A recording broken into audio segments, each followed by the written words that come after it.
proveitoso, sinceramente, e espero que os objetivos aqui e o material exposto atinjam expectativas de vocês. Apesar de ser bastante simples, eu acho que são conceitos bem interessantes. Bom, pessoal, eu queria falar só mais um recado. Os slides estão numerados, então, no final, quando a gente tiver a parte de dúvidas, e também não precisa ser dúvidas, quem tiver um comentário, um feedback, alguma coisa, ou outros tópicos que queiram ver em eventuais apresentações futuras sobre o tópico planejamento de Minas, fiquem à vontade. Os slides estão numerados, então, se houver delay, se tiver algum problema, ou durante a dúvida, se a gente quiser voltar nos slides, fiquem à vontade, faço questão, a gente volta, tenta explicar alguma coisa, algum conceito que ali ficou para trás, ou não ficou muito bem claro. Bom, dito isso, gente, deixa eu me apresentar rapidamente. Eu sou Paulo Calazans, sou engenheiro de Minas, de formação, e trabalho já desde 2012 com planejamento de mina, basicamente de mina subterrâneo. Venho de lá para cá trabalhando com isso, com ventilação de mina subterrâneo também, nesse período todo, concomitantemente.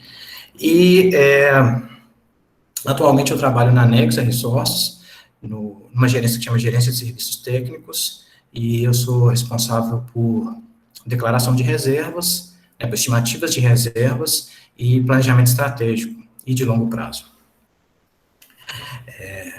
Bom, a nossa agenda hoje, essa palestra ela tem uma duração entre 40 e 50 minutos, e a gente vai abordar aqui 3 tópicos principais, que são, talvez, fundamentos do planejamento de mina, e vai falar um pouquinho, inicialmente, sobre as interfaces, como que isso dá numa mina, como que são as relações ali entre os diferentes profissionais, diferentes áreas dentro de uma mina, né?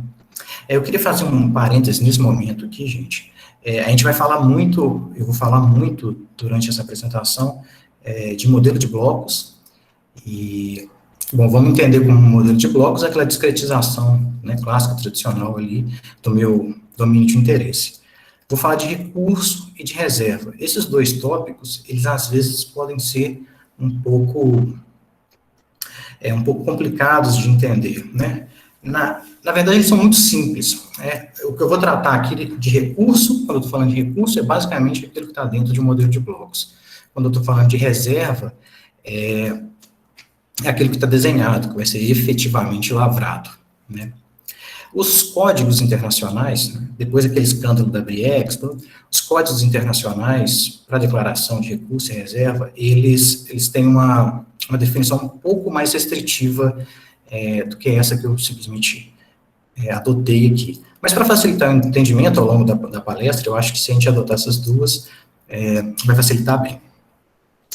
Então, inicialmente a gente vai falar um pouquinho de processos, interfaces, depois os fatores modificadores, que são os grandes responsáveis aí pela conversão de modelos de blocos para aquilo que vai ser efetivamente lavrado. Teor de corte, talvez o grande ponto da discussão da engenharia de Minas, né? É um assunto polêmico, apesar de inicialmente parecer simples. E, por último, valor presente líquido, o VPL ou NPV. Existe, em determinadas situações, uma preferência por termos em inglês.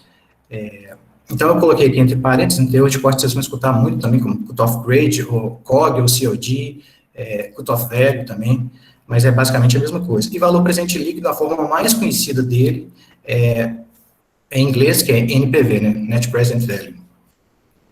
Então, esses são os tópicos que a gente vai abordar. Bom, inicialmente, sobre processos e interfaces. Como é que se dá essa questão modelo de bloco, mina, produção?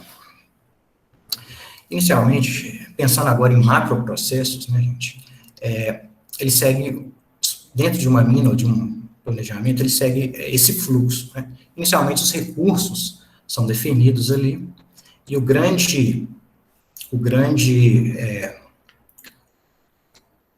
output disso, ou grande informação que vem do recurso mineral é um modelo de blocos, né, que representa ali a discretização daquele modelo, teores, massas, densidades, que é a grande base de trabalho para o planejamento, para fazer um planejamento de mina, que gera um plano de produção. Um plano de produção é uma ideia num horizonte de tempo de quanto que eu vou produzir, onde que eu vou produzir e qual que é o teor disso. Isso em seguida precisa ser executado. O resultado da execução desse plano é uma coisa que chama run of mine, que é basicamente o minério que vem da mina, que é entregado para ser processado e para ser adequado para o que o mercado exige, né? Independente do produto, aí sempre tem uma especificação de mercado.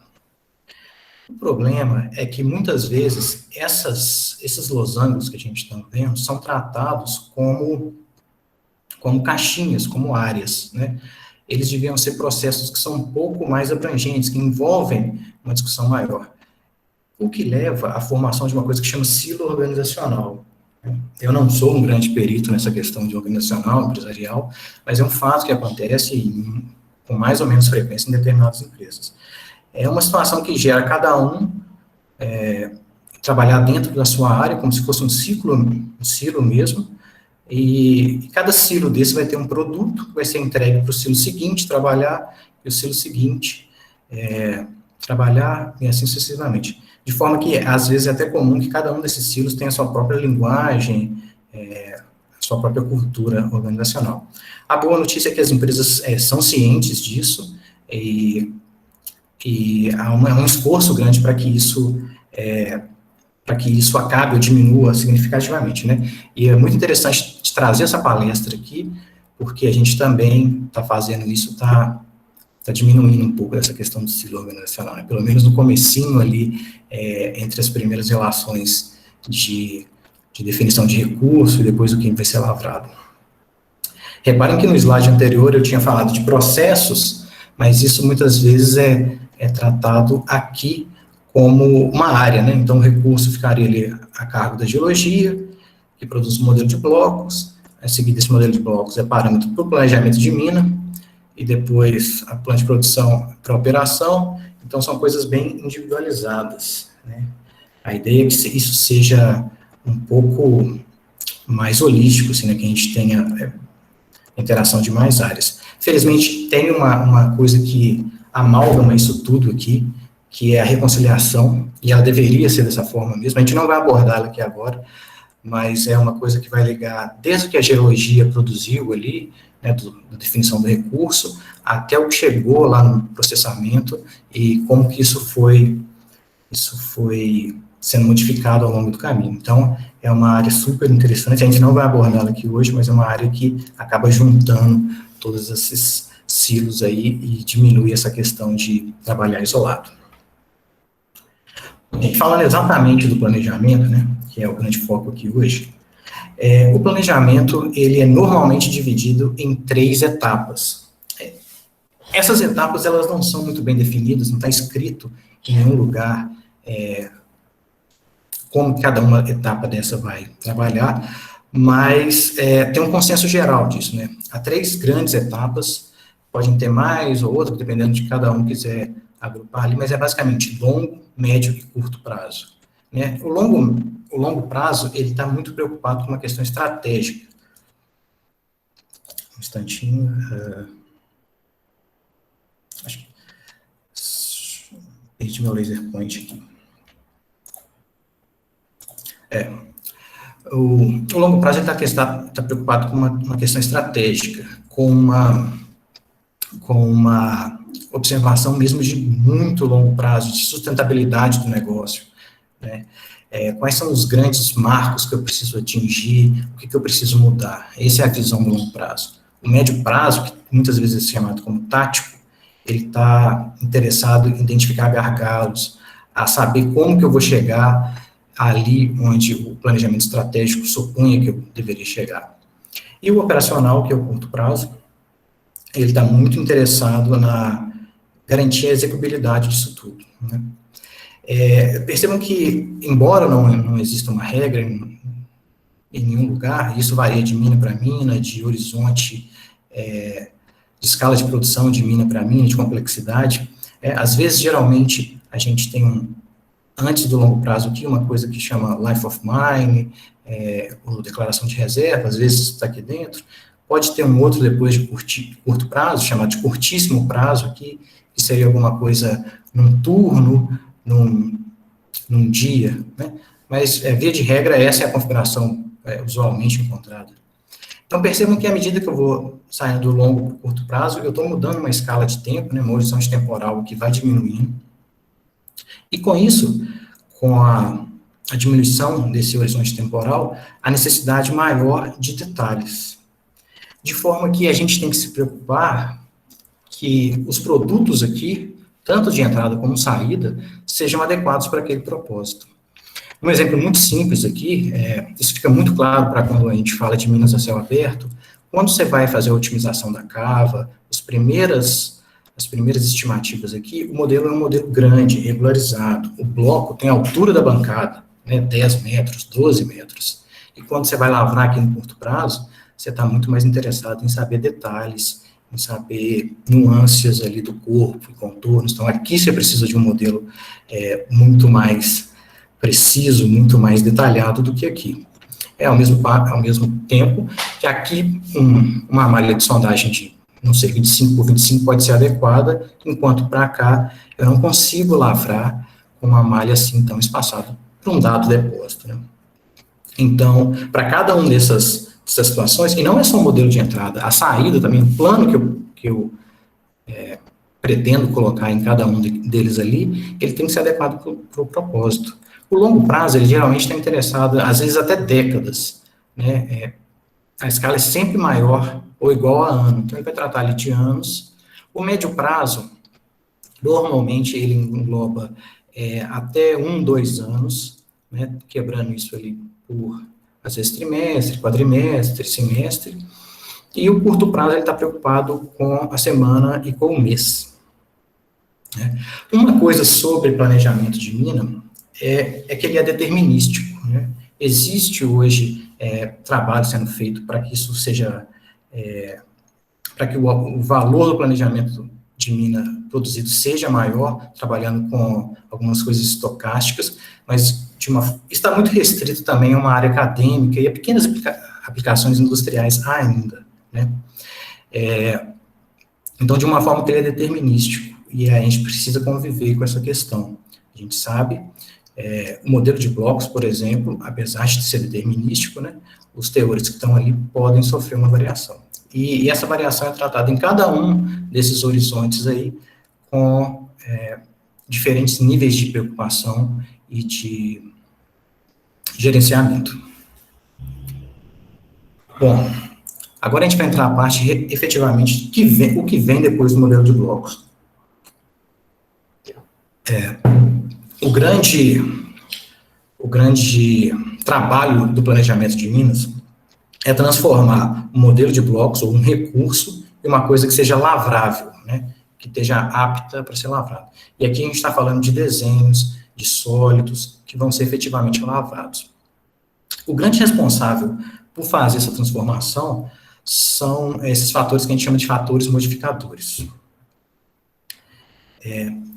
Dando um passo atrás, essa definição aqui que eu trago, de minério, pode parecer, muito se fala, né, minério, que é minério, que é minério. Essa é uma definição que eu acho muito interessante e ela traz conceitos que a gente vai explorar futuramente.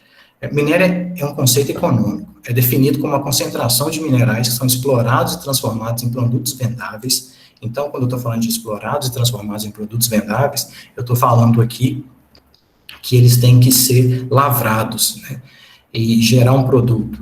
Basicamente, o que eu vou fazer é aplicar fatores modificadores para garantir que eles sejam lavrados. Depois, ele tem que ter um lucro financeiramente aceitável, e o que é aceitável é discutível sobre diversas óticas, mas ele tem que ter um lucro, e isso tudo sob condições econômicas existentes. A gente vai falar um pouquinho de como determinar esse lucro e as condições econômicas existentes mais para frente. E o minério é uma coisa interessante, tem uma outra definição que fala que ele não existe até que a gente nomeie ele assim, até que a gente carimbe ele como minério. Bom, eu tinha falado um pouquinho atrás sobre os códigos de mineração, né? E essa é provavelmente a figura mais clichê em qualquer um desses códigos que a gente pegue. Embora a gente não vai focar aqui nos códigos, mas eles são quase essencialmente para empresas que são listadas, mas eles trazem boas práticas que são adotadas pela grande parte das minerações, sendo listadas ou não. Basicamente, o que ele traz para a gente é que eu tenho, de um cantinho aqui, aqui eu deixei azul para representar aquela definição do recurso, o recurso com 3 categorias, né, medida, indicado, inferido, e essa é uma diferença de conhecimento geológico, e é uma forma de tratar o fato do modelo de blocos dos teores serem determinísticos, né? Então, é medido ali, eu tenho uma variabilidade menor, indicado, eu já posso ter uma variabilidade mais alta, inferido ainda mais alta, de forma que só esse recurso é convertido para recurso e reserva. De novo, gente, eu vou falar que essa definição simplista de que recurso é simplesmente um modelo de blocos e reserva é aquilo que eu vou lavrar, ela não está dentro dos códigos de mineração. Eles trazem outras restrições, eles são um pouco mais restritivos, eles vão além disso. Mas isso aqui serve como base para a gente, para explicar o que é o planejamento de mina, né? Então, basicamente, os recursos são transformados em reserva aplicando fatores modificadores. E esses fatores modificadores, eles acontecem em uma gama de situações. O que a gente vai focar mais são os fatores modificadores de mina, de processo e metalúrgico, mas eles podem estar ligados a também questões ambientais, questões legais, questões governamentais, né? Vamos focar aqui nessas de mina, de processo e de metalúrgico, que está quase ali na sequência daqueles processos que a gente viu slides atrás. Então, para o termo, o fato de a gente passar de recurso para reserva, isso tem o nome de conversão recurso-reserva, né? Ele é maior ou menor para determinados tipos de mina, e é uma coisa que sempre abre mais para discussão. Acho que nos próximos slides vai ficar claro por que às vezes eu não converto meu recurso inteiro, né? Por que apesar de ter X milhões de toneladas lá no modelo de recurso, no modelo de blocos, o que eu vou efetivamente lavrar é Y, bem menor que X. Bom, esses dois, diluição e recuperação, são talvez os maiores e mais importantes fatores modificadores de mineração. Eu me arrisco a dizer aqui que eles são os responsáveis efetivamente por traduzir ou por passar de modelo de bloco para uma coisa que vai ser efetivamente lavrada. Um instante. Vamos tomar essa imagem aqui como uma mineralização qualquer que a gente tem a ideia de lavrar. E agora percebam que é exatamente assim que isso chega para o planejamento de minas, né? É um sólido, com bloquinhos dentro, com a discretização dele, sem nenhuma informação aqui, muitas vezes, sobre as encaixantes, sobre o hang wall, sobre o footwall. E aqui existe uma grande oportunidade que vai agregar muito valor ao processo inteiro, que é das opiniões do geólogo, sabe? Sobre que tipo de mineralização é essa que está aqui, que tipo de rocha é essa que está aqui no hang wall, no footwall. Muitas vezes, se eu tenho locais muito fraturados ou com zonas de alteração, todo o planejamento tem que ser feito a partir dessa informação. Então, quem for trabalhar em mineração, não se limite, por favor, a simplesmente entregar o modelo. E muitas vezes, o engenheiro que está lá planejando, ele não tem muito essa visão do todo, sabe? Ele está mais interessado nisso aqui. Então, dar esse input realmente é importante. Bom, mas voltando aqui, eu tenho essa mineralização e eu pretendo lavrá-la. Aqui eu vou dar um exemplo de minas subterrâneas, gente, porque eu acho elas bem didáticas, né? Porque eu também tenho mais experiência, mas eu realmente acho que elas são mais didáticas. Imagina que eu queira lavrar isso com um método qualquer, e para lavrar isso, para retirar esse material de lá, eu estou condicionado a algumas condições, algumas situações operacionais, alguns parâmetros operacionais, né?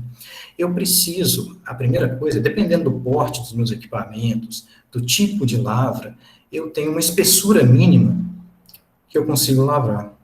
Então, mesmo se a mineralização tiver 40 centímetros, pode ser que eu só consiga lavrar tamanhos ali em torno de 3,5 metros, 4 metros, dependendo do tipo de lavra.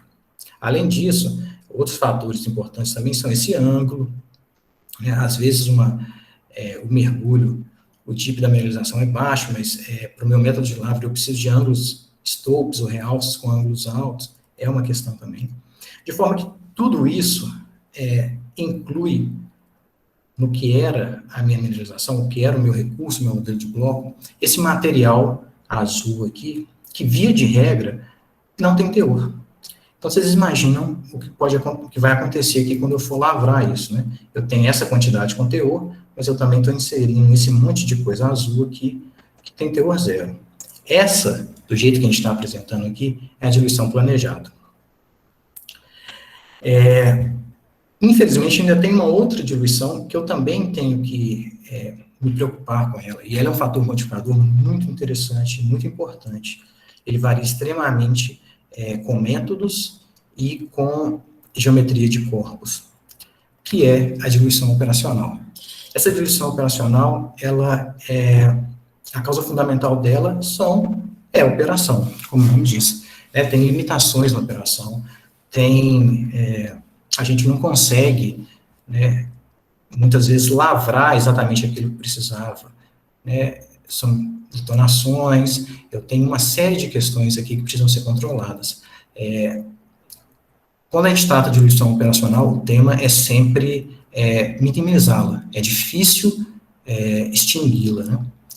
Então, eu tenho que contar com esses dois tipos de diluição, e elas vão entrar penalizando o meu teor final. Então, a diluição, a fórmula dela, a definição, para os engenheiros de Minas, gente, a geologia comumente usa outra, mas é a quantidade de estéreo sobre o total que eu estou minerando, em porcentagens. Se fosse só isso, eu acho que a gente estaria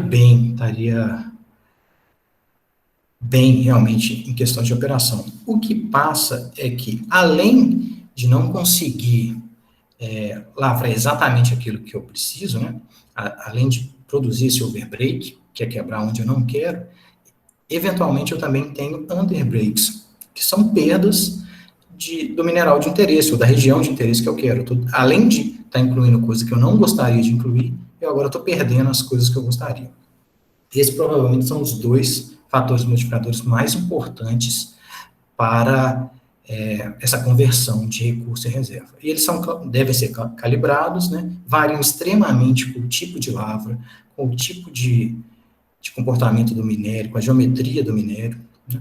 A recuperação de lavra é, então, definida como o que eu realizei sobre o que eu pretendia realizar, né? Sobre o planejado. Esses são grandes pontos. A gente está falando aqui de diluição, gente, e já dá para perceber que nessa primeira situação aqui, né, o teor que eu tinha, à medida que eu vou inserindo esse material que tem baixíssimo teor ou zero, ele vai mudar. E à medida que eu vou tirando coisas que eu não queria, isso também vai mudar. A gente vai falar um pouquinho mais para frente sobre teor de corte, mas já dá para entender que, por conta disso, grande parte, ou uma parte significativa de determinados recursos, não podem ser convertidos em reserva. Exatamente porque, quando eu aplico esses fatores modificadores, eu não consigo uma situação que seja econômica, ou que me daria lucro, aquela definição de minério que a gente acabou de passar. Vamos tomar, então, gente, um exemplo para entender que essa situação de definir o que eu consigo lavrar ou não, aplicando fatores modificadores, eles passam também pela questão do modelo de blocos, né, pelaquela grande entrega que o processo que é estimativo de recursos é responsável. Bom, vamos tomar, esse aqui é um caso real. Esse corpo varia entre 7 e 2 metros de potência, eu acho, com um dip médio aí de 65 graus.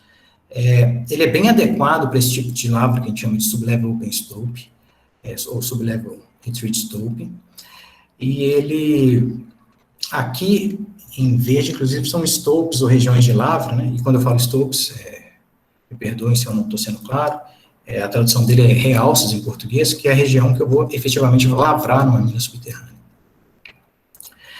Se eu fizer uma seção horizontal aqui, nessa linha preta, né, dando um foco aqui no retângulo vermelho, eu vou ter isso. Isso aqui é uma seção horizontal do corpo de minério, bem comportado, com uma espessura aí de 6 metros, alguma coisa perfeita para se fazer um sublevel esse método que a gente está se propondo. Quando eu vou desenhar ele, ou quando eu começo a otimizar, a perceber como é que vai ser a lavra, né, ou desenhar, reparem que aqui eu já estou incluindo uma diluição. Essa diferença entre a linha verde e a linha marrom, amarela, não sei como é que vocês enxergam, é efetivamente a diluição. Né? E isso, bom, é provocado por N fatores, né? Seja o tamanho mínimo da diluição, o ângulo mínimo que eu tenho que obedecer, enfim. Então, eles já naturalmente são inseridos aí alguma diluição nele, alguma diluição planejada, além daquelas que eu preciso entender quais são, estão relativas à operação. Bom, isso aqui é um caso real, né? A gente pretendia fazer essa lavra, esse foi o modelo que foi entregue, esses retângulos pretos que representam o modelo. Vocês percebam que, do jeito que está, ele não dá para ser, ele não é adequado para aquilo que a gente queria. Ele pode ser adequado, em determinado aspecto, para você estimar ali quanto que teria nesse corpo, uma coisa média, né? Se você admitir que essas perdas aqui são compensadas por esses ganhos. O que, sinceramente, olhando para essa situação aqui, eu não sei se seria o caso.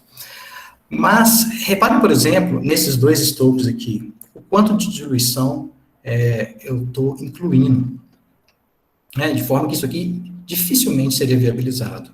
Se eu fosse lavrar, se eu fosse definir regiões de lavra com base no meu modelo de blocos, seria uma coisa completamente absurda nessa situação aqui. Vocês percebem que esse modelo ele não estava adequado para aquilo que ele se propôs, né? Esse é um caso realmente real. Dando sequência aqui, não à toa, e agora eu acho esse slide particularmente interessante, porque ele traz algumas coisas que são absurdamente simples, e é difícil perceber que isso acontece com muita frequência. Esse é um checklist de atualização e entrega de modelo. E ele já inclui essa entrega aqui, porque, igual eu falei anteriormente, é importante que todas as pessoas envolvidas estejam cientes do que está acontecendo daquele modelo, que as informações ali são importantes e tudo. Então, essa aqui é uma etapa substancial. Mas voltando aqui ao que deve ser checado no modelo, e de novo, esse é um checklist real, né, que deve ser feito. Então, a primeira coisa, se a geometria do corpo é coerente com a geologia. Né? Aquilo que eu estou modelando, que eu estou desenhando ali, tem a ver com o que eu acredito, do contexto geológico daquela situação. E depois, que são mais interessantes ainda, à medida que eles vão ficando mais simples. Todas as variáveis foram estimadas na mesma unidade dos modelos anteriores. É muito importante que todo mundo converse na mesma base, né? Às vezes, por qualquer motivo, um teor que era estimado ali em ppm, gramas por tonelada, passa a ser estimado em onças por tonelada. Imagina a confusão que isso vai ser quando a pessoa vai receber esse modelo e tentar reproduzir alguma coisa. E agora os que eu acho substancialmente interessantes nesse slide. Existem blocos sem valores. Blocos sem valores, por qualquer questão que seja, eles vão ser, do ponto de vista de quem está planejando, diluição. E, às vezes, se inviabiliza uma área ou determinada região, porque ali tinha um bloco sem valores. E parecendo assim, parece uma coisa muito, e falando assim, parece uma coisa muito absurda, mas acontece, e acontece com certa frequência. E uma outra coisa que é importante é se todos os blocos têm densidade. As relações ali de recuperação e diluição são todas baseadas em massa, em toneladas, né? Se eu não coloco uma densidade e estipulo uma densidade padrão, isso pode ter um efeito significativo ali, né?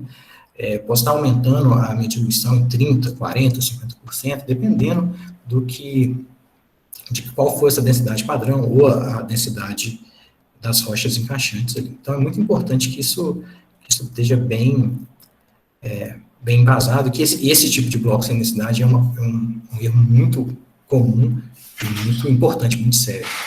E depois, se a diferença entre o volume do wireframe, aqui eu vou falar wireframe, existe também a opção de sólido, essas coisas, é basicamente o que você modelou, né, o que os geólogos modelam como sendo o corpo mineral, e o modelo de blocos é a discretização deste domínio, lá, deste sólido em determinados softwares, são chamados de wireframe. É menor que 1%, é importante isso, porque isso é um primeiro cheque que vai garantir que aqueles stopes, ou aqueles modelos, aqueles blocos que eu havia mostrado anteriormente naquela lente delgada, aquilo não vai acontecer, porque fatalmente, com a situação daquela, essa diferença vai ser maior que 5%. Né? E um outro input muito interessante, eu já havia comentado, que muitas vezes o planejamento de minas, ele acaba está muito interessado em saber na zona mineralizada, se esquece do que rodeia eles ali. Então, se existir zonas de instabilidades geotécnicas, falhas, rochas de baixa competência, é importante que isso seja comunicado, que isso seja mais um input, mais uma informação para que o planejamento de minas acabe trabalhando, porque essa situação de estabilidade ela vai mudar completamente aqueles parâmetros que a gente vinha imaginando. Imagina que se eu tenho, por exemplo, no hang wall, uma rocha muito fraca, uma rocha muito pouco competente, com uma tendência de quebrar muito fácil, eu vou aumentar significativamente a minha diluição e, às vezes, abaixar a minha recuperação. Então, é preciso já antever essas situações e, muitas vezes, esse tipo de situação, ele norteia o planejamento de uma forma muito forte. Bom, teor de corte. A gente falou de diluição, a gente acabou falando um pouquinho de teor. E agora a gente vem falar de teor de corte. Teor de corte é um assunto bastante controverso, polêmico, né? Há muitos escritores debatendo como aplicá-lo corretamente, como utilizá-lo corretamente, o que deve se entrar em conta para as contas do teor de corte, o que não deve. O que eu vou trazer agora é a versão mais simples desse entendimento, mas já é uma versão que é amplamente adotada. A maioria das pessoas enxergam o teor de corte dessa forma. Não está exatamente certo, mas também tem outras opções, tem uma melhora a partir desses conceitos que a gente vai ver para frente. E o teor de corte, muitas das vezes aqui, é conhecido como, eu já havia falado isso, Cutoff ou COG. O teor de corte, gente, é simplesmente um número que indica o ponto entre dois cursos alternativos de ação. O teor de corte é, então, um material para decisão. O material com teor acima do teor é tratado de uma maneira, enquanto o material com teor abaixo do corte é tratado de outra forma. De uma forma geral, o que está acima do teor de corte vai para a planta, vai para o processamento, o que está abaixo é estéreo e vai para um depósito, para uma pilha de estéreo. Assim, simples assim. Agora, calcular esse teor de corte que é o grande desafio de todo engenheiro de minas e toda pessoa que está trabalhando com planejamento. A forma mais simples e a mais amplamente adotada é a de break-even. Então, vocês vão escutar algumas vezes break-even cut-off grade ou simplesmente break-even. Break-even é uma situação para calcular o cut-off onde a receita é igual ao custo. Basicamente, se eu lavrar aquele bloco, eu vou ter lá no final um lucro de 0. Né? Então, abaixo disso eu vou ter prejuízo, acima disso eu vou ter lucro. E lucro traduzindo ali, é a viabilidade financeira econômica. Né? Eu tomei a liberdade de colocar aqui alguns exemplos de custo para a gente calcular um teor de corte, um break-even cut-off grade. Vamos imaginar uma mina de ouro, cuja lavra, a extração de 1 tonelada de material custa $33. O desenvolvimento, se for uma mina subterrânea, Ou o estéreo que eu tenho que remover para uma mina céu aberto, custa em torno de $25 por tonelada. O processo, mais o refino daquele material, vai me custar mais $13 por tonelada. D&A, que são aspectos administrativos, custa em torno de $15 por tonelada. O CAPEX, traduzido aqui como investimento, vai me custar aí cerca de $17. Esses valores não estão longe da realidade, né, eles variam, mas eles não são de nenhuma mina específica, de forma que eu tenho $103 por tonelada de custo.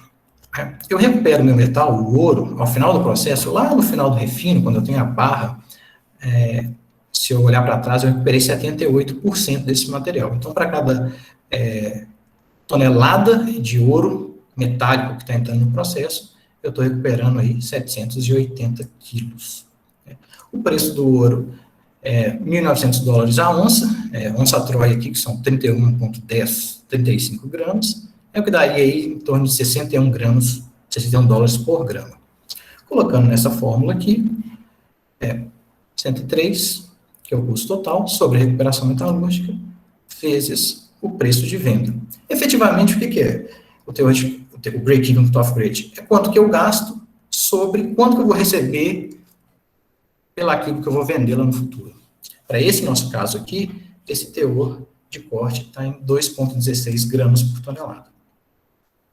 Isso significa que tudo que está abaixo de 2,16 eu não posso lavrar? Bom, como tudo na engenharia, isso depende, né? Há situações raríssimas, muito específicas, tem que ser tratadas assim com carinho, com uma importância muito grande, onde eu posso lavrar coisas que estão abaixo do meu teor de corte, mas não muito abaixo, né? Existe um outro teor de corte que chama teor de corte marginal, que ele não inclui todos esses custos aqui, só um e outros, mas só para que vocês saibam disso. Então, eventualmente, eu posso lavrar abaixo do teor de corte numa situação, assim, muito específica e muito bem controlada. Pelo outro lado, tudo que é acima do teor de corte de 2,16, nesse caso, eu tenho que lavrar? Bom, também nesse caso, depende. E depende do quê? Depende, basicamente, de como que é a resposta da minha mina, do meu recurso, da minha reserva, à aplicação desse teor de corte. Essa aqui é provavelmente a curva que vocês vão mais encontrar no mercado de trabalho, seja para falar de reserva, né, do que eu tenho na mina ali, ou do que está no meu modelo de blocos, no meu recurso. Ela é bem conhecida, chama Tom Grade. A princípio é um pouco difícil de ler, eu vou tentar ser o mais didático que eu conseguir aqui, pessoal. Em azul aqui, o que a gente tem são a tonelagem, lida nesse eixo, ou a massa em tonelada, né? E aqui o teor médio, lida nesse eixo.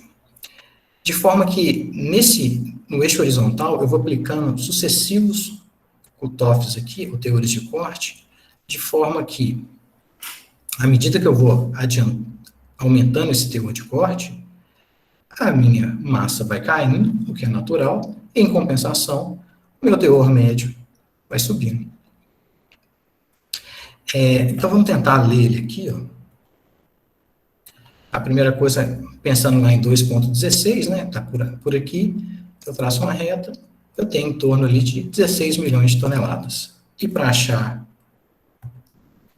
o teor médio, eu leio aqui em torno de 3,80.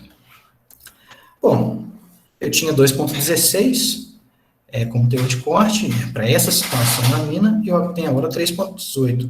Parece uma boa margem entre 2,16 e 3,18.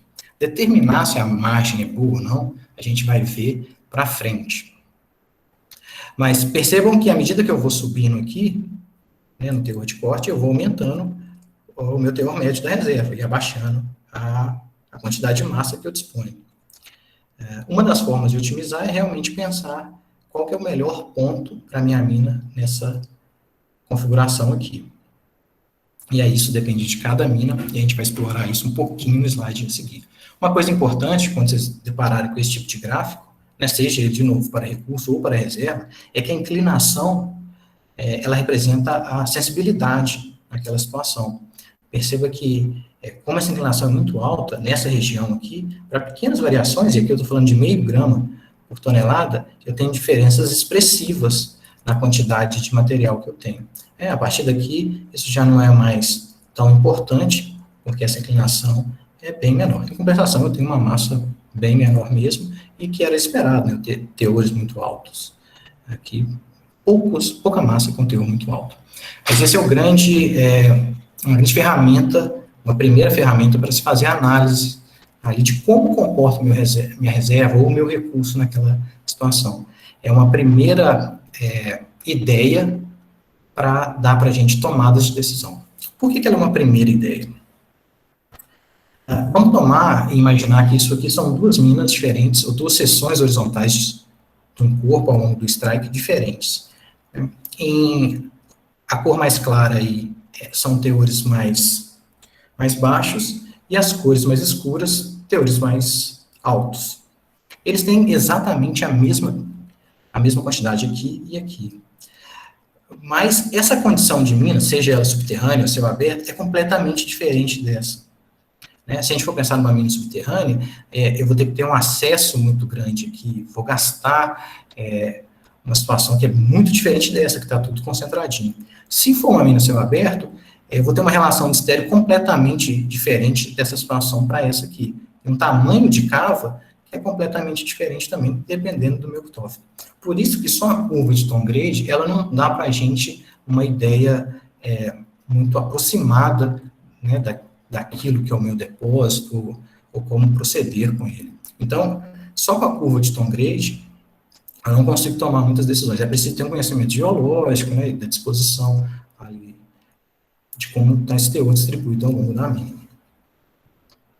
E percebam que aqui, trazendo duas minas, teores de corte diferentes, vão produzir necessariamente minas diferentes. E minas diferentes vão produzir planejamentos e planos, e vão ter valores completamente diferentes. Seja uma mina subterrânea à esquerda, ou uma mina céu aberto à direita.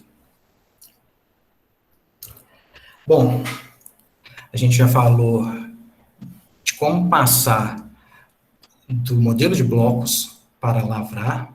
A gente deu uma pincelada em teores de corte, como eles influenciam ali a minha mina. E agora, efetivamente, esse é o último tópico, e é um tópico muito importante, que é como avaliar financeiramente essa minha mina.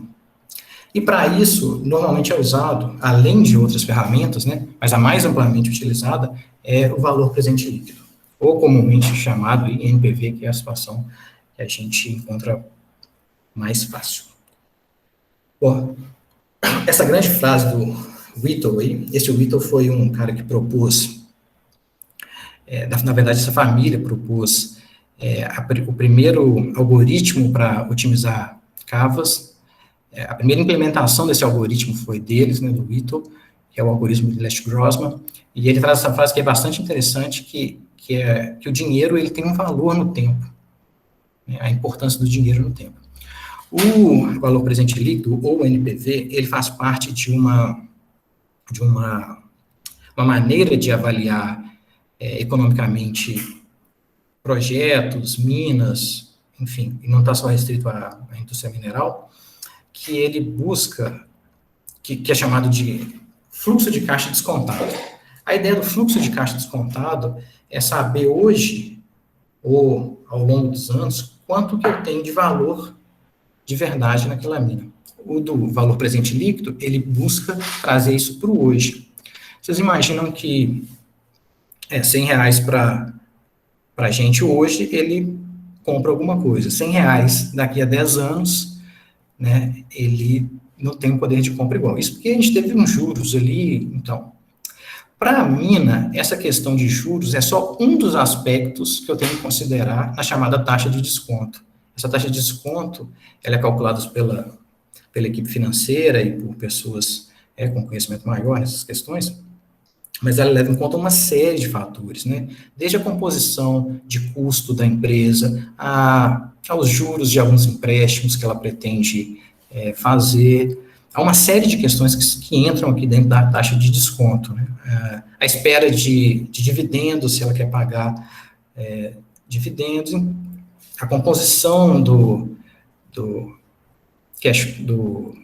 capital cost, enfim, é uma série de questões aqui para empresas que entram nessa taxa de desconto. De uma forma que, de maneira geral, ela varia entre aí em 8%, 12% do mercado. A fórmula do valor presente líquido é muito fácil, né? Na verdade, ela é o fluxo de caixa no período, e o fluxo de caixa aqui, entenda-se basicamente, receita menos custo, sobre 1 mais a taxa de desconto vezes o período, elevado ao período. Como eu havia dito, pessoal, o NPV, ele não é só a única maneira de avaliar economicamente uma mina ou um projeto, e é uma das ferramentas, com certeza ela não é perfeita, mas ela é muito útil, muito utilizada e amplamente aceita. Ela ainda tem a vantagem de ser muito fácil de ser implementada e de comparar diferentes cenários, diferentes tipos de investimento e trazer todos para a mesma base. Em compensação, ele não é bom para períodos muito grandes, falando aqui de 50 anos, se um plano de mina tem 50 anos, 100 anos, 200 anos, há outras opções que são mais corretas, mas que dão resultados mais interessantes do que o valor presente líquido. A taxa de desconto, que é talvez o grande calcanhar de Aquiles disso, calcular a taxa de desconto é um processo complicado, saber o que incluir, o que tirar, e ele incorre no risco de ser muito simplista à medida que ele faz algumas simplificações ao aceitar algumas coisas constantes, por exemplo, a taxa de desconto constante ao longo do tempo, enfim, ele corre o risco de ser bastante simplista. Não é perfeito, mas é extremamente utilizado, amplamente utilizado, e é uma das questões mais importantes para a gente avaliar aquela economicidade do minério que a gente vinha falando lá atrás. Acho que isso vai ficar um pouco mais claro nesse exemplo aqui agora. Eu tomei os mesmos custos que a gente tinha discutido antes e estou adotando uma taxa de 10%, taxa de desconto de 10%. Vamos imaginar que minha mina hipotética me deu uma reserva lá de 6 milhões de toneladas, com um teor médio de 2,50. Vocês lembram que a gente tinha 2,16 como teor de corte, que empatava ali o break-even, e agora tem 2,50. A diferença aí de 2,50 para 2,16 é em torno de 15%, o que parece ser bom. Eu tenho compensação que desenvolver ele, se for uma mina subterrânea, cerca de 50 mil metros para acessar esse material, com um custo de $3.500 por metro, né? Um paralelo aqui com uma mina a céu aberto, esse custo de desenvolvimento seria o custo de estéreo, da disposição desse estéreo, da remoção, enfim, do gerenciamento desse estéreo. De maneira tal que a receita ao vender esse ouro aí seria em torno de 714 milhões de dólares. Em compensação, os custos associados ele estariam na casa de 680 milhões de toneladas, de forma que eu ainda teria 71 milhões de dólares ao final dessa situação. O que parece ser uma coisa muito, muito interessante, né? Eu estou gastando em torno de 680 milhões e estou tendo um lucro aí de 71 milhões, se a gente for, o que dá algo de em torno de 11% de lucratividade. Se você pensar bem que a taxa básica de juros hoje está em torno de 2%, isso parece ser bastante atrativo. Mas vamos ver como é que isso fica no tempo. Vamos assumir que durante o meu sequenciamento, o meu corpo é muito homogêneo, e que eu consiga lavrar efetivamente ao longo dos 10 anos que eu estou me planejando lavrar, com um teor muito próximo ou igual a esse que é o teor médio da minha reserva. Veja bem, então eu tenho aqui 10 anos, né, inicialmente aí nos anos 0, 1 e 2, eu tenho o que é chamado de ramp-up de produção. Esse ramp-up a gente começa com uma massa pequena até atingir a meta de produção, que é em torno de 700 milhões de toneladas, 700 mil toneladas ano. Em compensação, eu tenho que fazer o gasto ali do desenvolvimento adiantado, né? E aqui a gente tem um contrassenso, olha só. Nos primeiros anos, eu estou gastando mais em desenvolvimento para abrir minha cava, para para abrir a minha mina subterrânea. Se for uma cava, eu estou fazendo decapeamento, né, de uma maneira muito simplista a gente está tratando isso aqui, gente. Estou fazendo decapeamento, estou retirando a parte de solo e tirando o mistério que está ali. Então, eu tenho que fazer esse desembolso. E vocês podem ver que o lucro nos anos iniciais é negativo. À medida que eu vou subindo, eu vou tendo lucros lucros positivos. De forma que, quando eu trago isso para o valor presente líquido, sabe quanto que isso tudo vai me dar ao longo desses 10 anos, eu saio de 51 milhões de toneladas, 51 milhões de dólares para 11 milhões de dólares. Um valor aí de 60 milhões de dólares perdido, simplesmente por uma questão de disposição no tempo disso. Bom, sem entrar no mérito, né, 11 milhões de dólares, será que vale a pena, não valeria a pena? Há outras formas de avaliar se esse é um empreendimento, ou se essa minha mina está atingindo o que ela espera atingir, em termos de sequenciamento, em termos de plano de produção. Mas a ideia aqui é só mostrar como que esse impacto da distribuição do dinheiro no tempo é relevante. E agora, vamos piorar um pouquinho essa situação, imaginar que meu depósito, minhas reservas de teores mais altos estão em profundidade, que eu vou demorar para acessá-las. Que normalmente, nos primeiros anos, eu vou lavrar ali coisas perto do cutoff. Olha só como é que fica.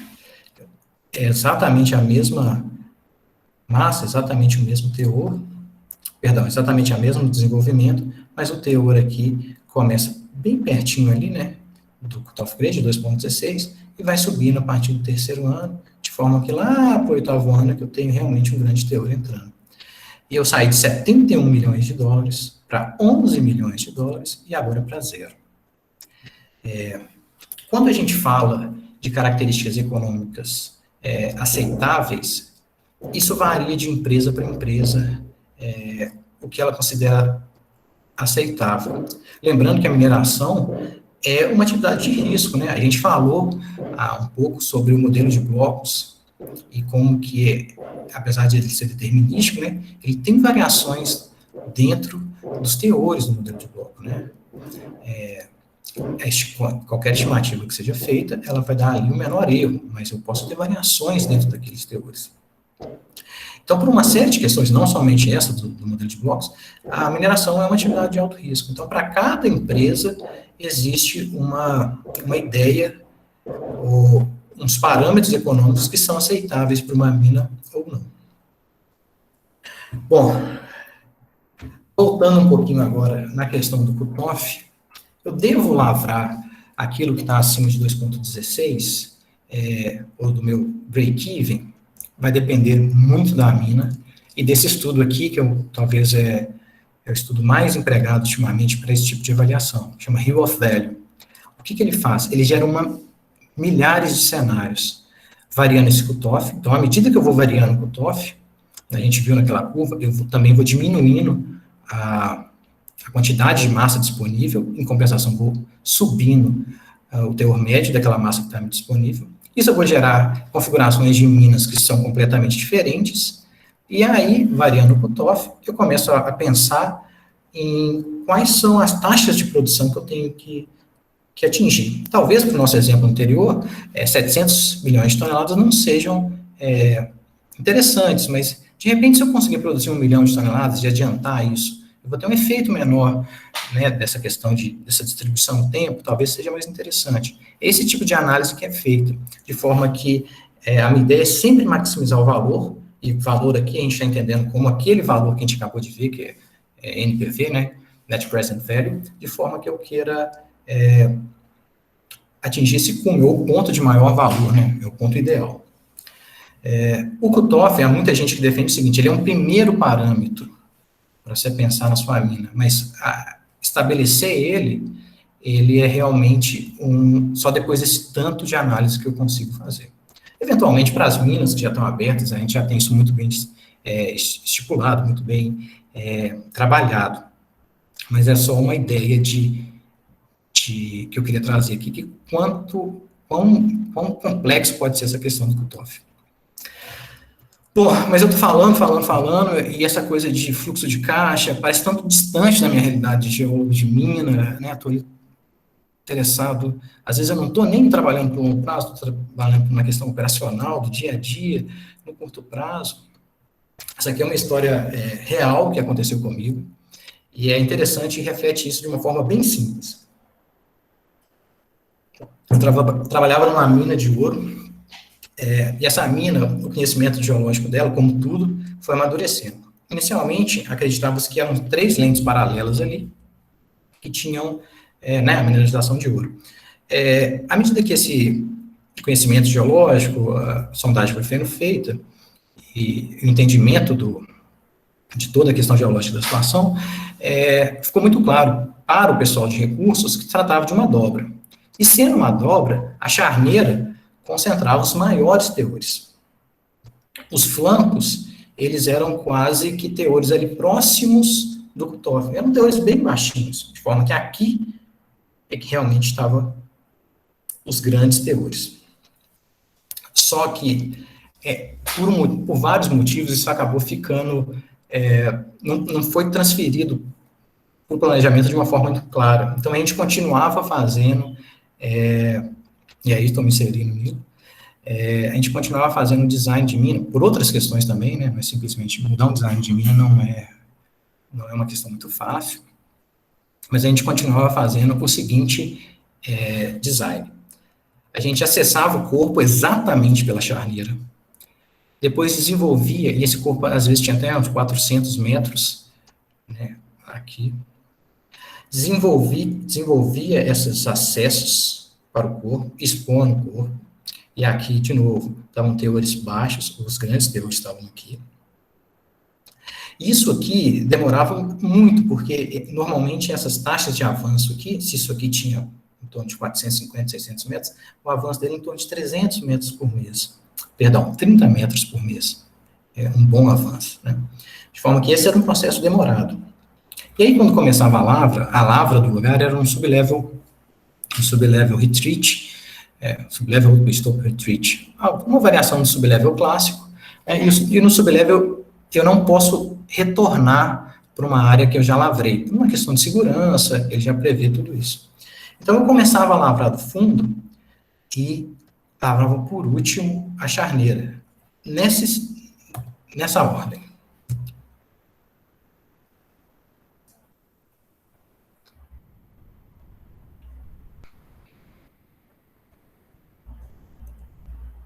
Lavrar um nível ou um painel, como a gente chamava, às vezes demorava 3 anos, 2 anos e meio, 24 meses. Eu demorava isso tudo para conseguir os melhores teores. Se eu conseguisse mudar, ou se o meu entendimento tivesse mudado antes, e eu tivesse conseguido mudar esses acessos, provavelmente eu estaria trazendo os teores mais altos para o começo da mina, porque era muito interessante e acabar ajudando a olhar para o empreendimento inteiro, para a mina inteira, e com certeza trazer benefícios, né? Aumentar esses valores, aumentar o VPL. Esse é um exemplo real que me aconteceu.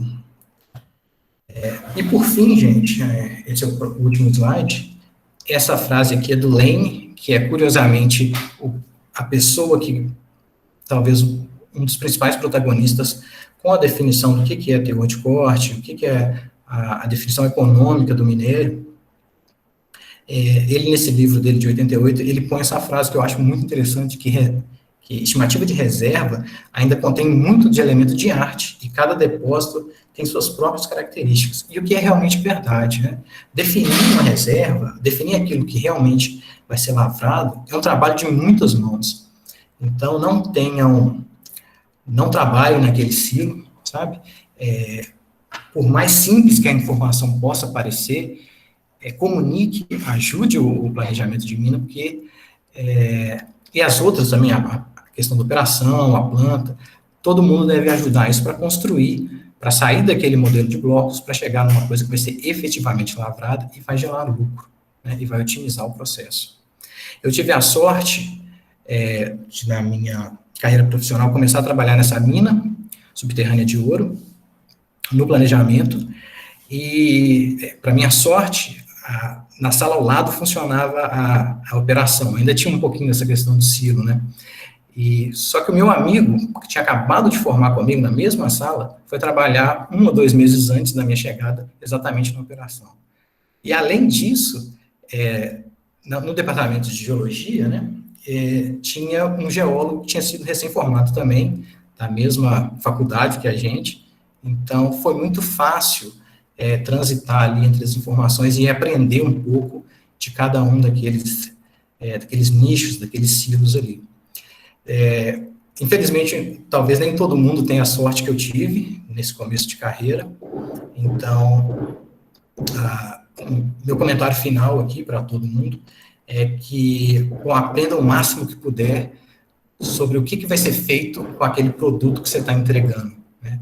Tem um mundo ali, sobretudo para o planejamento, e aqui a gente está abordando basicamente os conceitos chave, que são base para tudo que vem depois. Dentro do planejamento há muita coisa interessante de otimização e muito técnica, mas sem saber essas questões de teor de corte, fatores modificadores e o que é o valor, efetivamente, a gente não consegue avançar.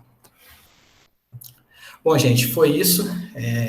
Eu deixo aqui meu e-mail também pessoal, para que se alguém tiver alguma dúvida, quiser me contatar lá e não tiver à vontade para perguntar aqui. Lembrando que está aqui dúvidas, mas comentários também são bem aceitos. Fiquem à vontade. Paulo, realmente gostaria de agradecer, a palestra foi incrível. Só de você ter colocado mais de 50 pessoas na sala numa sexta-feira à noite, já dá para saber o tanto que foi um sucesso. Sim. Muito legal.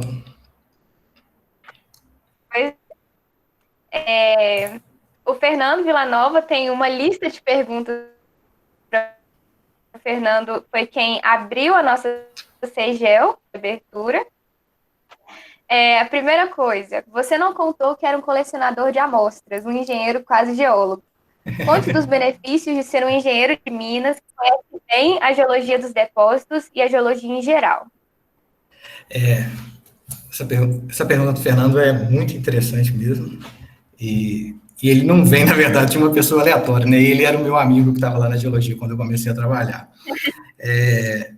Bom, conhecer da mineralização, conhecer das estruturas, conhecer como se dá o processo ali, é muito importante, porque, como eu tinha mostrado antes, às vezes o que chega para o planejamento é uma discretização de uma pequena parte daquele conceito, daquele complexo,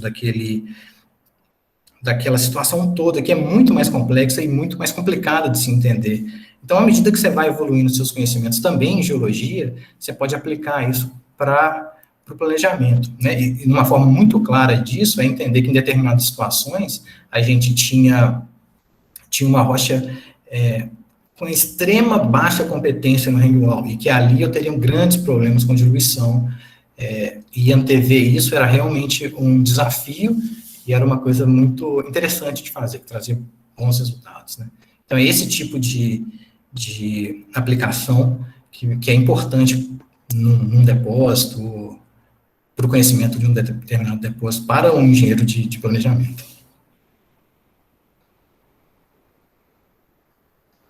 A segunda pergunta do Fernando foi: qual é o desafio para o planejamento de mina? Trabalhar com um modelo probabilístico, vários modelos querendo geometrias, cores, densidade, etc., em minas subterrâneas. Nossa, boa pergunta, Fernando. Trabalhar com isso tudo gera, com as atuais ferramentas, né, que são determinísticas, gera uma situação de intenso trabalho, de produzir uma série de cenários assim, que são muito grandes, e que tomam um tempo absurdo, que talvez não vai te dar a resposta em tempo hábil. Felizmente, ainda de uma forma ainda tímida e discreta, tem pessoas que estão se especializando e trabalhando com a questão de planejamento estocástico, né, que já leva em conta isso e que maximiza esses valores. Mas, a princípio, softwares comerciais, eles ainda não são muito adequados para esse tipo de parâmetros de entrada.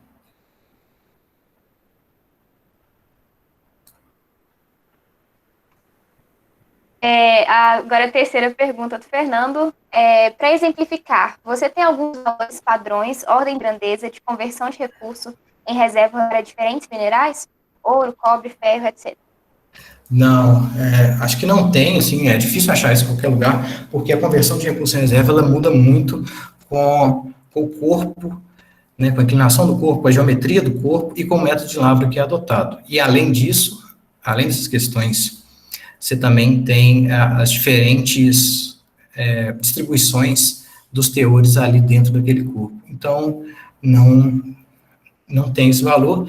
Eles variam num range muito grande, de 70% a 90%, perdão, de 30% a 90%, 80% na melhor dos casos, dependendo do método de lavra e de outras questões.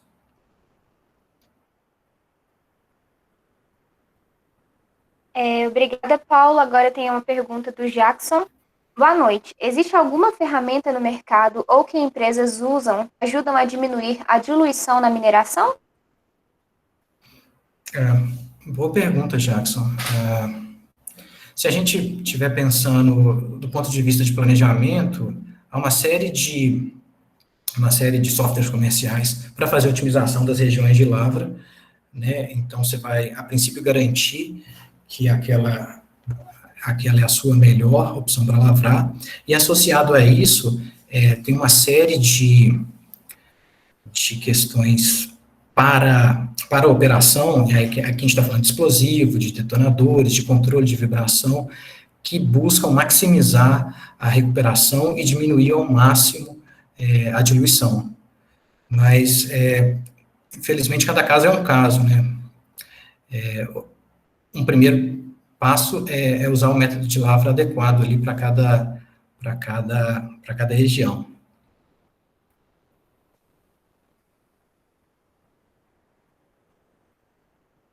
Agora nós tivemos uma pergunta em espanhol do Edward Antônio. Eu traduzi aqui, vou ver se está certo, né? Na mineração subterrânea, também poderíamos maximizar o VAN se priorizarmos a extração de corpo mineralizado profundo, que requer maior investimento em infraestrutura? Boa pergunta, Edward. De novo, depende. Corpos mineralizados em zonas profundas vão requerer investimentos significativos, e esses investimentos significativos têm que ser pagos, ou tem que valer a pena para o que eu vou extrair de lá. A princípio, sim, é uma grande opção, mas é uma balança, né? Você tem que colocar de um lado o investimento que você vai fazer para chegar naquele lugar, o tempo desse investimento, e investimento em desenvolvimento, em acessos, né, seja ele shaft ou rampa, eles custam bastante. Então, o material que você for buscar lá no fundo ou em profundidade tem que ser realmente atrativo. E depende também de quanto que a gente está falando de profundidade, né? 100 metros é um patamar, 1000 metros é outra situação completamente diferente. Então, por enquanto, perguntas.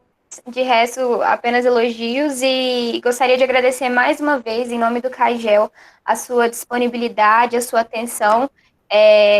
Todo mundo adorou a palestra, como eu te falei, foi um sucesso, chegou a bater 5 pessoas, pelo horário e por ser encerramento, foi muito bacana.